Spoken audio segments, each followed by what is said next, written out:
साथियों, शिक्षा के विषय में पूज्य बापू महात्मा गांधी कहा करते थे, राष्ट्रीय शिक्षा को सच्चे अर्थों में राष्ट्रीय होने के लिए राष्ट्रीय परिस्थितियों को रिफ्लेक्ट करना चाहिए। बापू के इसी दूरदर्शी विचार को पूरा करने के लिए स्थानीय भाषाओं में मदर लैंग्वेज में शिक्षा का विचार एनईपी में रखा गया है।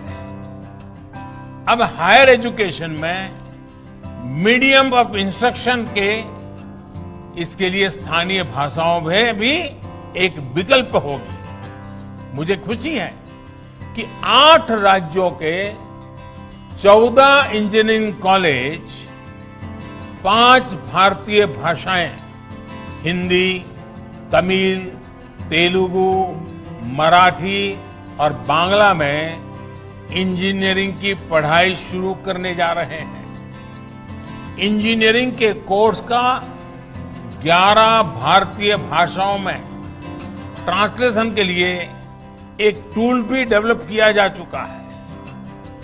क्षेत्रीय भाषा में अपनी पढ़ाई शुरू करने जा रहे छात्र छात्राओं को मैं विशेष बधाई देना चाहता हूं। इसका सबसे बड़ा लाभ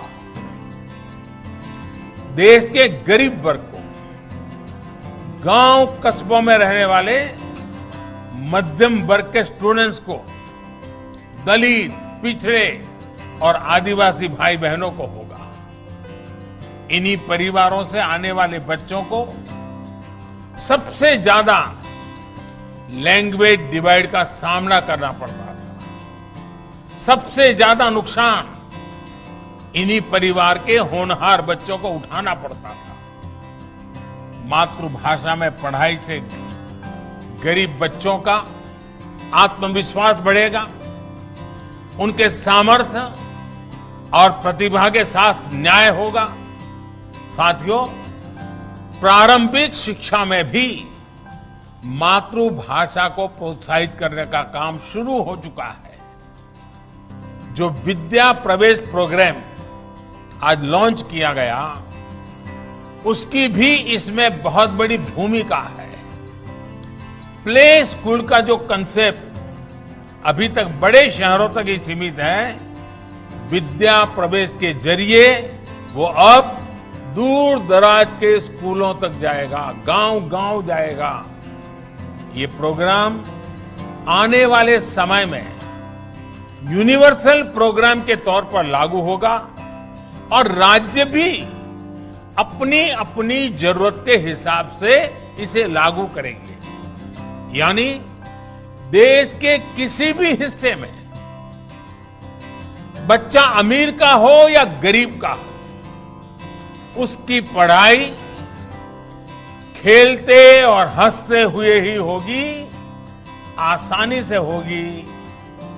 इस दिशा का ये प्रयास है और जब शुरुआत मुस्कान के साथ होगी तो आगे सफलता का मार्ग भी आसानी से ही पूरा होगा।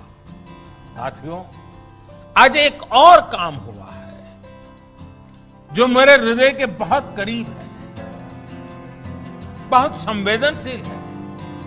आज देश में 3 लाख से ज्यादा बच्चे ऐसे हैं जिनको शिक्षा के लिए सांकेतिक भाषा की आवश्यकता पड़ती है। इसे समझते हुए भारतीय साइन लैंग्वेज को पहली बार एक भाषा विषय यानी एक सब्जेक्ट का दर्जा प्रदान किया गया है। अब छात्र इसे एक भाषा के तौर पर भी पढ़ पाएंगे। इससे भारतीय साइन लैंग्वेज को बहुत बढ़ावा मिलेगा। हमारे दिव्यांग साथियों को बहुत मदद मिलेगी।